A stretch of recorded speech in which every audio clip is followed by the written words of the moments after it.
ಬಿಸಿ ಬಿಸಿ Mangaluru buns ರೆಡಿಯಾಗಿದೆ. ಇದು ಮಂಗಳೂರಲ್ಲಿ ತುಂಬಾ ಫೇಮಸ್. ಇದನ್ನು ಚಟ್ನಿ ಅಥವಾ ಸಾಂಬಾರ್ ಜೊತೆನೂ ಸರ್ವ್ ಮಾಡ್ತಾರೆ. ಇದನ್ನು ಓಪನ್ ಮಾಡಿ ತೋರಿಸ್ತಾ ಇದ್ದೀನಿ. ಇದರ ಟೆಕ್ಸ್ಚರ್ ನೋಡಿ ನೀವು.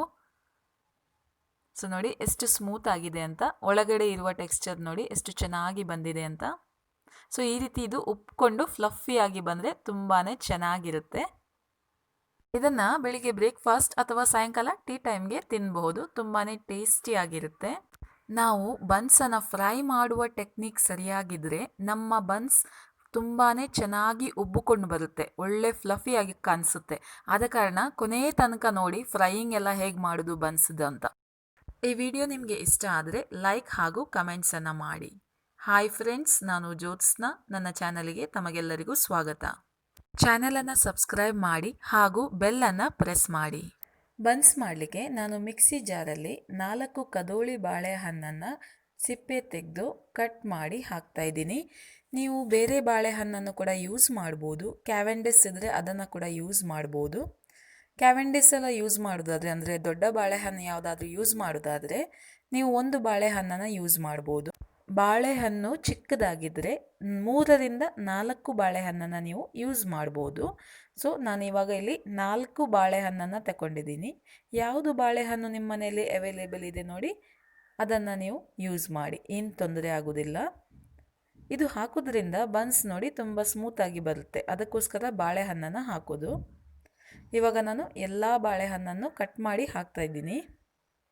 ಇದಕ್ಕೆ ನಾನು ಇವಾಗ ಅರ್ಧ ಕಪ್ಪಷ್ಟು ಸಕ್ಕರೆನ ಹಾಕ್ತಾಯಿದ್ದೀನಿ. ಸಕ್ಕರೆನ ಹೆಚ್ಚು ಅಥವಾ ಕಡಿಮೆ ನೀವು ನಿಮ್ಮ ಟೇಸ್ಟ್ ಅನುಸಾರ ಹೆಚ್ಚು ಅಥವಾ ಕಡಿಮೆ ಮಾಡ್ಬೋದು. ಅರ್ಧ ಕಪ್ ಮೊಸರನ್ನು ಹಾಕ್ತಾಯಿದ್ದೀನಿ. ಇದನ್ನು ಚೆನ್ನಾಗಿ ಗ್ರೈಂಡ್ ಮಾಡಬೇಕು. ನೋಡಿ, ಇದನ್ನು ಇವಾಗ ಬೌಲಿಗೆ ಹಾಕ್ತಾಯಿದ್ದೀನಿ.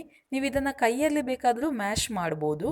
ಇದಕ್ಕೆ ನಾನು 1 ಚಮಚ ಜೀರಿಗೆನ ಹಾಕ್ತಾಯಿದ್ದೀನಿ ಹಾಗೂ ರುಚಿಗೆ ಸ್ವಲ್ಪ ಉಪ್ಪನ್ನು ಹಾಕ್ತಾಯಿದ್ದೀನಿ, ಅರ್ಧ ಚಮಚದಷ್ಟು.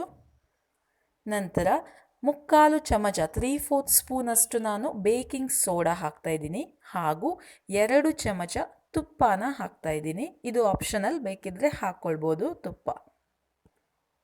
ಇದನ್ನು ಸ್ವಲ್ಪ ಈ ರೀತಿ ಮಿಕ್ಸ್ ಮಾಡೋಣ. ಈ ರೀತಿ ಮಿಕ್ಸ್ ಮಾಡ್ತಾ ಇದಕ್ಕೆ ನಾವು ಹಿಟ್ಟನ್ನು ಹಾಕಬೇಕು. ಇಲ್ಲಿ ನಾನು ಮೈದಾ ಹಿಟ್ಟನ್ನು ಹಾಕ್ತಾಯಿದ್ದೀನಿ. ಸ್ವಲ್ಪನೇ ಇದಕ್ಕೆ ಸೇರಿಸ್ತಾ ಇದ್ದೀನಿ. ಸೊ ಇಲ್ಲಿ ಹಿಟ್ಟು ಅಷ್ಟು ಇಷ್ಟು ಅಂತ ಹೇಳಲಿಕ್ಕೆ ಆಗೋದಿಲ್ಲ. ನಾವು ಎಷ್ಟು ಬಾಳೆಹಣ್ಣು ತಗೊಳ್ತೀವಿ ನೋಡಿ, ಅದರ ಮೇಲೆ ಡಿಪೆಂಡ್ ಆಗುತ್ತೆ.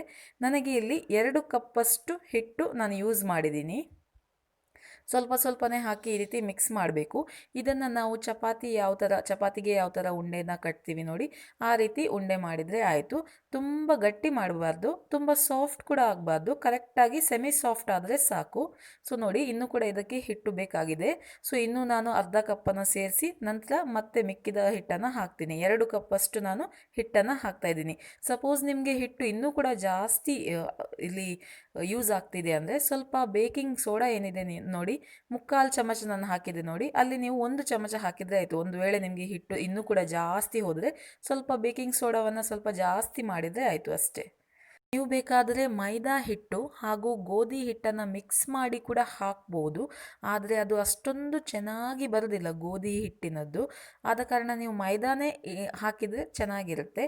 ಕೆಲವರು ಹೆಲ್ತ್ ಕಾನ್ಷಿಯಸ್ ಇದ್ದವರು ಗೋಧಿ ಹಿಟ್ಟನ್ನು ಹಾಕಿ ಮಾಡ್ಬೋದು, ಆದರೆ ಅದು ಅಷ್ಟು ಸ್ಮೂತಾಗಿ ಅಷ್ಟು ಚೆನ್ನಾಗಿ ಬರೋದಿಲ್ಲ. ಸೊ ಮೈದಾ ಹಾಕಿದರೆ ತುಂಬ ಚೆನ್ನಾಗಿರುತ್ತೆ. ಸೊ ಈ ರೀತಿ ಚೆನ್ನಾಗಿ ಹಿಟ್ಟು ಕಲಸಿ ನೋಡಿ, ಒಂದು ಸ್ಮೂತ್ ಡೋವನ್ನು ನಾವು ರೆಡಿ ಮಾಡಬೇಕು. ಇದು ಸ್ಪೂನಲ್ಲಿ ಮಾಡಲಿಕ್ಕೆ ಕಷ್ಟ, ನೀವು ಆದಷ್ಟು ಕೈಯನ್ನು ಯೂಸ್ ಮಾಡಿ ಈ ರೀತಿ ಡೋವನ್ನು ರೆಡಿ ಮಾಡಿ. ಇದರ ಟೆಕ್ಸ್ಚರ್ ನೋಡಿ ಯಾವ ಥರ ಬಂದಿದೆ ಅಂತ ತೋರಿಸ್ತೀನಿ ನಿಮಗೆ. ನೋಡಿ, ಇಷ್ಟು ಸ್ಮೂತ್ ಆದರೆ ಸಾಕು, ತುಂಬ ಸಾಫ್ಟ್ ಕೂಡ ಇಲ್ಲ, ತುಂಬ ಹಾರ್ಡ್ ಕೂಡ ಇಲ್ಲ. ನೋಡಿ, ಇದನ್ನು ನಾವಿವಾಗ ಸ್ವಲ್ಪ ಆಯಿಲನ್ನು ಹಾಕಿ ಇದನ್ನು ನಾವು ರೆಸ್ಟ್ ಮಾಡಲಿಕ್ಕೆ ಇಡಲಿಕ್ಕುಂಟು. ಇದನ್ನು ನಾವು ಓವರ್ ನೈಟ್ ರೆಸ್ಟ್ ಮಾಡಬೇಕು. ಮಿನಿಮಮ್ 8 to 9 ಅವರ್ಸ್ ಇದನ್ನು ರೆಸ್ಟ್ ಮಾಡಬೇಕು. ಸೊ ನಿಮಗೆ ಅರ್ಜೆಂಟ್ ಇದ್ದರೆ, ಟೈಮೇ ಇಲ್ಲ ಅಂತ ಅಂದರೆ ಒಂದು 4 ಅವರ್ಸ್ ಇದನ್ನು ನೀವು ರೆಸ್ಟ್ ಮಾಡಿ. ಇಲ್ಲ ಅಂದರೆ ಟೈಮ್ ಇದೆ ಅಂದರೆ ನೀವು ಓವರ್ ನೈಟ್ ಇಟ್ಬಿಡಿ. ಸೊ ಬೆಳಿಗ್ಗೆ ಮಾಡಿ ಇದನ್ನು ಇಟ್ಟು ಸಂಜೆ ನೀವು ಇದನ್ನು ಫ್ರೈ ಮಾಡ್ಬೋದು, ಅಥವಾ ನೈಟ್ ಮಾಡಿ ನೆಕ್ಸ್ಟ್ ಡೇ ಮಾರ್ನಿಂಗ್ ಇಡ್ಬೋದು. ನಾನು ಓವರ್ ನೈಟ್ ಇಟ್ಟಿದ್ದೀನಿ. ಇವಾಗ 8 ಅವರ್ಸ್ ಆಗಿದೆ. ಇವಾಗ ನೋಡಿ, ಇದನ್ನು ಸ್ವಲ್ಪ ಈ ರೀತಿ ನಾವು ಈ ರೀತಿ ಹಿಟ್ಟನ್ನು ಈ ರೀತಿ ಮಿಕ್ಸ್ ಮಾಡಬೇಕು. ಈ ರೀತಿ ಸ್ವಲ್ಪ ಈ ರೀತಿ ಮಿಕ್ಸ್ ಮಾಡಿ ಆನಂತರ ಇದರಿಂದ ಉಂಡೆಯನ್ನು ಕಟ್ಟಬೇಕು. ಚಪಾತಿಗೆ ಯಾವ ಥರ ನಾವು ಉಂಡೆನ ಮಾಡ್ತೀವಿ ಅದೇ ರೀತಿ ಉಂಡೆನ ಮಾಡಬೇಕು. ಬಟ್ ಸ್ವಲ್ಪ ಸೈಜಲ್ಲಿ ಸ್ವಲ್ಪ ದೊಡ್ಡ ಉಂಡೆನ ಮಾಡಿ. ನೀವು ಕೈಗೆ ಬೇಕಾದರೆ ಸ್ವಲ್ಪ ಆಯಿಲನ್ನು ಹಚ್ಬೋದು. ನಿಮಗೆ ಕೆಲಸ ಮಾಡಲಿಕ್ಕೆ ಈಸಿ ಆಗುತ್ತೆ, ಉಂಡೆ ಕಟ್ಟಲಿಕ್ಕೆ ಈಸಿ ಆಗುತ್ತೆ. ಸ್ವಲ್ಪ ಚಪಾತಿಗಿಂತ ಸ್ವಲ್ಪ ದೊಡ್ಡ ಸೈಜಲ್ಲಿ ನಾನು ಉಂಡೆಯನ್ನು ಕಟ್ಟಿ ಈ ರೀತಿ ಕೈಯಲ್ಲಿ ತಟ್ತಾ ಇದ್ದೀನಿ. ನೀವು ಬೇಕಾದರೆ ಲಾಟಣಿಗೆಯಲ್ಲಿ ಕೂಡ ಈ ರೀತಿ ಮಾಡ್ಬೋದು, ಕೈಯಲ್ಲಿ ಕೂಡ ಮಾಡ್ಬೋದು. ಯಾವುದು ನಿಮಗೆ ಈಸಿ ಆಗುತ್ತೆ ಆ ಮೆಥಡನ್ನು ನೀವು ಫಾಲೋ ಮಾಡಿ. ಈ ರೀತಿ ಮಾಡುವಾಗ ಸ್ವಲ್ಪ ಆಯಿಲನ್ನು ಹಾಕಿ ನೀವು ಈ ರೀತಿ ತಟ್ಟಿ. ನೀವು ಮೈದಾ ಹಾಕಿ ಲಾಟಣಿಯಲ್ಲಿ ನೀವು ಈ ರೀತಿ ಮಾಡೋದಾದರೆ ನಾವು ಆಯಿಲಲ್ಲಿ ಫ್ರೈ ಮಾಡುವಾಗ ಮೈದಾ ಎಲ್ಲ ಬಿಟ್ಟು ಕಪ್ಪಾಗುತ್ತೆ ಆಯಿಲ್. ಆದ ಕಾರಣ ಈ ರೀತಿ ಮಾಡೋದ್ರಿಂದ ತುಂಬಾ ಚೆನ್ನಾಗಿರುತ್ತೆ, ಆಯಿಲೆಲ್ಲ ಹಾಳಾಗೋದಿಲ್ಲ. ಸೊ ಈ ರೀತಿ ಬೇಕಾದರೆ ಈ ರೀತಿ ಮಾಡ್ಬೋದು. ಇದು ನಿಮಗೆ ಕಷ್ಟ ಅನಿಸಿದರೆ ನೀವು ಲಾಟಣಿಗೆಯಲ್ಲಿ ನೀವು ಲಾಟಿ. ನೋಡಿ, ಇದು ಇಷ್ಟು ದಪ್ಪ ಇರಬೇಕು, ತುಂಬ ತೆಳು ಮಾಡಲಿಕ್ಕಿಲ್ಲ. ಇದನ್ನು ಇಷ್ಟು ನೋಡಿ, ಸೈಡಲ್ಲಿ ನಿಮಗೆ ಇಷ್ಟು ಥಿಕ್ನೆಸ್ ಆದರೂ ಇರಬೇಕು. ಇವಾಗ ನಾನು ಮೈದಾ ಹಿಟ್ಟು ಹಾಕಿ ಲಾಟಣಿಗೆಯಲ್ಲಿ ಲಾಟಿ ತೋರಿಸ್ತಾ ಇದ್ದೀನಿ. ಈ ರೀತಿ ಕೂಡ ಮಾಡ್ಬೋದು, ನಿಮಗೆ ಯಾವುದು ಈಸಿ ಇದೆ ಅದು ಮಾಡಿ. ಈ ರೀತಿ ಮಾಡಿದರೆ ಮೈದಾ ಎಲ್ಲ ಆಯಿಲ್ ಒಳಗೆ ಮಿಕ್ಸ್ ಆಗಿ ಆನಂತರ ಅದು ಕೆಳಗಡೆ ಎಲ್ಲ ಕಪ್ಪು ಕಪ್ಪಾಗಿ ನಿಲ್ತದಲ್ಲ, ಆದ ಕಾರಣ ನಾನು ಈ ರೀತಿ ಪ್ರಿಫರ್ ಮಾಡೋದಿಲ್ಲ ಅಷ್ಟೇ. ಸೊ ಈ ರೀತಿ ಕೂಡ ನೀವು ಲೈಟಾಗಿ, ತುಂಬ ಪ್ರೆಷರ್ ಹಾಕೋದೇನು ಬೇಡ, ಲೈಟಾಗಿ ಇದನ್ನು ಪ್ರೆಸ್ ಮಾಡಿ ಒಂದು ಪೂರಿ ಹದಕ್ಕೆ ಇದನ್ನು ತಂದರೆ ಸಾಕು. ಆನಂತರ ಇದು ತುಂಬ ತೆಳು ಮಾಡಲಿಕ್ಕಿಲ್ಲ, ಒಂಚೂರು ದಪ್ಪ ಇರಬೇಕು. ನಾನು ಆವಾಗಲೇ ತೋರಿಸಿದ್ನಲ್ಲ ಎಷ್ಟು ದಪ್ಪ ಇರಬೇಕು ಅಂತ, ಅಷ್ಟು ದಪ್ಪ ಇದ್ದರೆ ಸಾಕು. ನೀವು ಹಿಟ್ಟು ಹಾಕದೆ ಇದಕ್ಕೆ ಸ್ವಲ್ಪ ಆಯಿಲನ್ನು ಹಾಕಿ ಕೂಡ ನೀವು ಲಾಟಣಿಗೆಯಲ್ಲಿ ಲಾಟ್ಬೋದು, ಹಾಗೆ ಕೂಡ ಮಾಡ್ಬೋದು ನೀವು. ಬನ್ಸನ್ನು ಈ ರೀತಿ ನೀವು ತುಂಬ ಸುಲಭವಾಗಿ ಮನೆಯಲ್ಲೇ ಮಾಡ್ಬೋದು. ಹೋಟೆಲಲ್ಲಿ ಯಾವ ಥರ ಸಿಗುತ್ತೆ ನೋಡಿ ಅದೇ ರೀತಿ ಇದು ಕೂಡ ಟೇಸ್ಟಿಯಾಗಿ ಇರುತ್ತೆ. ನಾನು ಫ್ರೆಂಡ್ಸ್ ಮಂಗಳೂರಿನ ಗೋಳಿ ಬಜೆ 5 ನಿಮಿಷದಲ್ಲಿ ಹೇಗೆ ಮಾಡೋದು ಅಂತ ರೆಸಿಪಿನ ಹಾಕಿದ್ದೀನಿ. ಅದನ್ನು ಡಿಸ್ಕ್ರಿಪ್ಷನ್ ಬಾಕ್ಸಲ್ಲಿ ಹಾಕಿಟ್ಟಿರ್ತೀನಿ, ನೀವು ನೋಡಲಿಲ್ಲ ಅಂದರೆ ಅದನ್ನು ನೀವು ಚೆಕ್ ಮಾಡ್ಬೋದು. ಹಾಗೆ ಹೆಲ್ದಿ ಗೋಳಿ ಬಜೆ ಅಂದರೆ ಮೈದಾ, ಸಕ್ಕರೆ, ಮೊಸರು ಯೂಸ್ ಮಾಡದೆ ಯಾವ ಥರ ಗೋಳಿ ಬಜೆ ಮಾಡ್ಬೋದು ಅಂತ ನಾನು ಆ ರೆಸಿಪಿ ಕೂಡ ಮಾಡಿದ್ದೀನಿ. ಅದನ್ನು ಕೂಡ ನೀವು ನೋಡಲಿಲ್ಲ ಅಂದರೆ ಡಿಸ್ಕ್ರಿಪ್ಷನ್ ಬಾಕ್ಸಲ್ಲಿ ಲಿಂಕನ್ನು ಹಾಕಿಟ್ಟಿರ್ತೀನಿ, ಅದನ್ನು ಕೂಡ ನೀವು ಚೆಕ್ ಮಾಡಿ. ಸೊ ನೋಡಿ, ಈ ಥರ ಆದರೆ ಇದು ರೆಡಿ ಆಯಿತು. ಇವಾಗ ಇದನ್ನು ಫ್ರೈ ಮಾಡಬೇಕು. ಇವಾಗ ಬನ್ಸನ್ನು ಫ್ರೈ ಮಾಡೋಣ. ಫ್ಲೇಮನ್ನು ಮೀಡಿಯಮ್ ಟು ಲೋ ಅಲ್ಲಿ ಇಟ್ಟರೆ ಆಯಿತು. ಇದು ಹಾಕಿದ ನಂತರ ಸ್ವಲ್ಪ ಇದು ಉಬ್ಬಿಕೊಂಡು ಮೇಲೆ ಬರುತ್ತೆ ನೋಡಿ, ಆವಾಗ ನೀವು ಇದನ್ನು ಸ್ಪೂನಿಂದ ಈ ರೀತಿ ಇದರ ಮೇಲೆ ಆಯಿಲನ್ನು ಕಂಟಿನ್ಯೂಸ್ ಆಗಿ ಹಾಕ್ತಾನೆ ಇರಬೇಕು. ಫಸ್ಟಿಗೆ ನಾವು ಇದು ಹಾಕುವಾಗ ಇದು ಕೆಳಗೆ ಹೋಗುತ್ತೆ, ಆನಂತರ ಅದು ತನ್ನಷ್ಟಕ್ಕೆ ಮೇಲೆ ಬರುತ್ತೆ. ಮೇಲೆ ಬರುವಾಗ ಆಯಿಲನ್ನು ಇದರ ಮೇಲೆ ಕಂಟಿನ್ಯೂಸ್ ಆಗಿ ನಾವು ಹಾಕಬೇಕು. ಈ ರೀತಿ ಹಾಕೋದ್ರಿಂದ ಅದು ಬೇಗನೆ ಉಬ್ಬಿಕೊಂಡು ಬರುತ್ತೆ. ನೋಡಿ, ಇವಾಗ ನೋಡಿ ಎಷ್ಟು ಚೆನ್ನಾಗಿ ಉಬ್ಕೊಂಡು ಬರ್ತಾ ಇದೆ. ಇದೇ ರೀತಿ ಮಾಡಬೇಕು, ಅದು ಪೂರ್ತಿಯಾಗಿ ಉಬ್ಬುವವರೆಗೆ ನಾವು ಈ ರೀತಿ ಆಯಿಲನ್ನು ಹಾಕಿ ಎರಡೂ ಬದಿಯಲ್ಲಿ ಕೂಡ ಇದನ್ನು ಫ್ರೈ ಮಾಡಬೇಕು. ನೋಡಿ, ಇದು ಕೆಂಪಾಗಬೇಕು ಕಲರ್. ಸ್ವಲ್ಪ ಲೈಟ್ ಬ್ರೌನ್ ಆದ ಕೂಡಲೇ ಇದನ್ನು ತೆಗಿಬೇಡಿ, ಆವಾಗ ಅದು ನೋಡಲಿಕ್ಕೆ ಅಷ್ಟು ಚೆಂದ ಇರೋದಿಲ್ಲ. ಸೊ ಇದು ಒಳ್ಳೆ ಕಲರ್ ಬರಬೇಕು. ನೋಡಿ, ಒಳ್ಳೆ ಕಲರ್ ಬಂದರೆ ನೋಡಲಿಕ್ಕೆ ಕೂಡ ಚೆಂದ.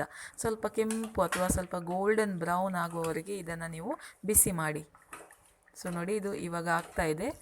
ಒಂದು ವೇಳೆ ನೀವು ಆಯಿಲನ್ನು ಹಾಕಿದರೂ ಕೂಡ ಇದು ಉಬ್ಬಿಕೊಂಡು ಬರೋದಿಲ್ಲ ಅಂದರೆ ಸ್ವಲ್ಪ ಮಧ್ಯದಲ್ಲಿ ನೀವು ಸ್ಪೂನನ್ನು ಅದರ ಮೇಲೆ ಲೈಟಾಗಿ ಪ್ರೆಸ್ ಮಾಡಿ, ಆವಾಗ ಅದು ಉಬ್ಬಿಕೊಂಡು ಬರುತ್ತೆ.